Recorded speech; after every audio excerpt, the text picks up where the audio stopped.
What happens when a mid-tier racing franchise takes on Japan, throws in headquarter buildings, staff management, and a new generation console bump, but still doesn't quite nail the landing? Today we are taking a look at Gear.Club Unlimited 3, developed by Eden Games and published by Nacon. It will be releasing tomorrow, that's from the point of this video being uploaded, onto Nintendo Switch 2, and it's taking the series in a slightly different direction, geographically and structurally. This is a game that wants to mix classic structured racing progression with a modern garage building meta layer, all set against the backdrop of Japan. But is it finally the breakout hit this series has been aiming for, or is it still stuck in second gear? Let's find out. First things first, if you're expecting an open world racer in the vein of Forza Horizon 5 or the upcoming Horizon 6, that's not what this is. And it's definitely not trying to compete directly with sim-heavy giants like Gran Turismo either. Instead, Gear.Club Unlimited 3 sticks to a more traditional event-based career mode structure. You move from race to race, you unlock championships, you tick off objectives, you earn resources. It's a very old school approach, and honestly that's not necessarily a bad thing. The game invites you to race across Japan, but this isn't a free roam Tokyo to Mount Fuji sandbox. The locations are curated tracks and road circuits. You're not cruising endlessly, you're selecting events from menus and diving into structured competitions. And yes, there is a story, it exists, technically, but let's be honest, you're not here for narrative depth. The story is mostly fluff used to justify why you're expanding your headquarters in Japan and recruiting staff, and occasionally why you're driving a Bugatti, racing a train. It's forgettable and the game doesn't really rely on it heavily, which is probably for the best. Okay, so here's where Gear.Club Unlimited genuinely shines, the headquarter development system. Instead of just grinding races to unlock the next championship, you're actively building and expanding your headquarters in Japan. Winning events unlocks new workshops, you can decorate the space, fill it with your cars, upgrade departments. There's something oddly satisfying about returning to your headquarters after races and seeing it grow. It scratches that collection itch. And it's not just cosmetic fluff either, your HQ determines what you can do with your cars. Unlock a new workshop and now you've got access to better upgrades. Hire new staff, well they boost your earnings or unlock additional tuning paths. Eventually, you even return to your original HQ in France and compete there too, adding a nice sense of progression and global expansion. This management-light layer gives the game personality. It separates it from being just another racing game.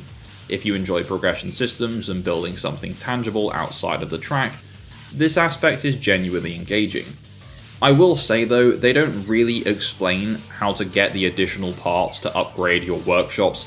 So for example, there's a wind tunnel where you can upgrade your aerodynamics, and for a while you're just stuck with the first upgrade, and I was thinking, well, as the story progresses, I'll probably unlock more upgrades.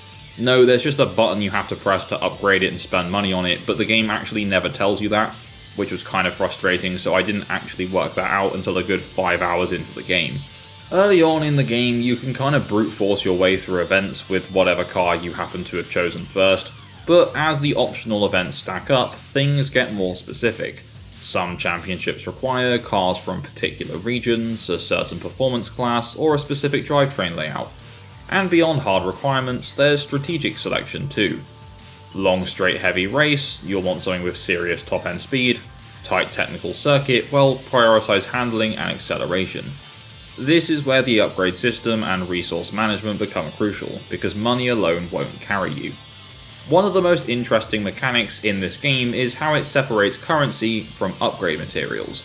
Money buys new cars and workshop expansions, but it doesn't upgrade your vehicles directly. For performance upgrades you need resources, and how do you maximize resources? By driving cleanly. Avoid collisions, don't slam into barriers, don't drive recklessly. If you race well, you can double your resource earnings at the end of an event. It's a clever system that rewards restraint rather than chaos, and it kinda reminds me of the Kudos system from Metropolis Street Racer and Project Gotham Racing.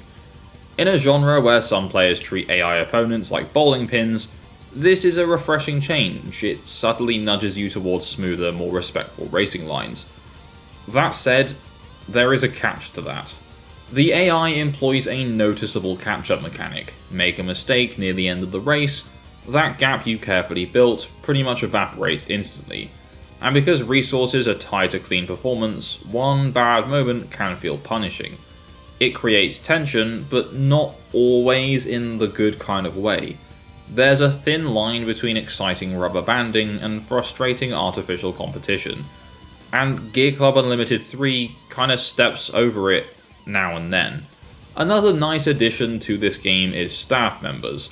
You unlock them as rewards throughout the game, occasionally from main story missions and occasionally from side missions, and you can assign them to departments in your headquarters. They can boost your earnings, unlock additional upgrades such as Neon, and to improve workshop efficiency. It's not a deep management sim, but it does add some texture to progression. You're not just upgrading cars, you're building your racing organization. And again, this part helps the game stand apart from pure track-focused racers. Now we've got to talk about the elephant in the headquarters: the handling. It's not terrible, but it's a bit inconsistent. There are moments when the cars feel fine, predictable, responsive enough, and then there are corners where grip seems to vanish unexpectedly, or the steering input feels slightly delayed. Weight transfer doesn't behave the way you anticipate. When you compare it to genre benchmarks like Gran Turismo 7 or the arcadiness of Forza Horizon 5, it just doesn't really hold up. And in a racing game, handling is everything. You never really feel fully confident attacking a corner at the limit, and that lack of confidence holds the game back just a little bit. Speaking of attacking corners, the AI, no matter how difficult you will find these corners, will find it 100 times worse. They take corners so incredibly slowly, it's actually painful. I thought that the F1 AI was quite bad sometimes in terms of its very slow corner taking, but this game definitely takes the trophy for that. As long as you've got a decent car, getting past the AI usually happens on the first few corners of the race because they all just form this corner train that moves really slowly, and you can just either go down the inside or go around the outside, and voila, you're suddenly in second or first place. That is what makes the catch-up mechanics just a little bit more frustrating, because they're such idiots going around corners and magically they can move along straights at like 200 miles per hour. It just doesn't make much sense within the game itself, and makes it frustrating for the player. So another thing that personally wound me up whilst playing this game was its over-reliance on a couple of game mode types. So obviously you've got your standard traditional races, standard traditional time trials, and the game introduces two other types of mode. One of these is called the duel, where you race against one AI opponent and whoever stays in front reduces the opponent's health bar, and the further ahead you go, the further that health bar gets reduced. Now, the issue isn't with that game mode specifically, but a lot, and I mean a lot, of these duels take place on just straight bits of motorway where you have to spend so much time dodging traffic. That's what you will spend a lot of your time doing in this game, dodging traffic on motorways. So there's the duels, and those are okay, but then once you've done those, the game throws a new game mode at you, where you're constantly losing health, and the only way to regain it is to score points by having near misses with the traffic that you're trying to dodge through on a motorway. And that is so frustrating. There's so many of these game modes where if you just make one small mistake, suddenly your entire health bar is gone, and usually that mistake can be down to the AI traffic. I was trying to do all the side content in this game as well because I really enjoy the actual races, and the time trials can be a lot of fun. But as soon as it drops me on a highway and I either just have to survive or fight someone else, it just grinds the game to an absolute halt. Variety is good when the variety that you have in game modes is actually good. It's no good having two good game modes and saying, oh, we need something else, let's just create something really shit. The customization options for those of you who would like assists are surprisingly very few. You get assisted braking and anti-skid, and that's literally it. No racing line, no rewind feature, no adjustable difficulty, so if the AI feels too easy, you can't crank it up, and if for some reason they're too hard, well, you're kinda stuck. In 2026, that feels like a very strange omission. Accessibility and scalability are huge parts of modern racing design, and this game feels incredibly behind in that department. For some players, obviously that's not going to matter, but for others, surely that's a deal breaker. Now, you're probably wondering how this game performs on the Nintendo Switch 2. Well, you get two visual modes. Quality mode, where you get some slightly better textures, a sharper image, but it's locked at 30 FPS. Or performance mode, where you get a softer image, slightly reduced fidelity, but 60 FPS, and for a racing game, the 60 frames is the clear choice. The smoother motion makes a tangible difference in responsiveness and immersion. Quality mode, sure, looks a bit better, especially in handheld mode, but 30 FPS just doesn't feel ideal when precision timing matters. Even in performance mode, you might encounter minor technical hiccups here and there, nothing catastrophic, but enough to remind you this isn't a AAA powerhouse. Still, this is a good looking game, and arguably the best looking entry in the series so far. Even in performance mode, it doesn't look great all the time. There's moments where you can notice that the textures are kinda ass, but there are moments where the game looks really nice. And in both modes, the car models are really good. So sadly, here's another drawback for you though. There's no online multiplayer. You can do local split screen in free race mode, but there's no online racing.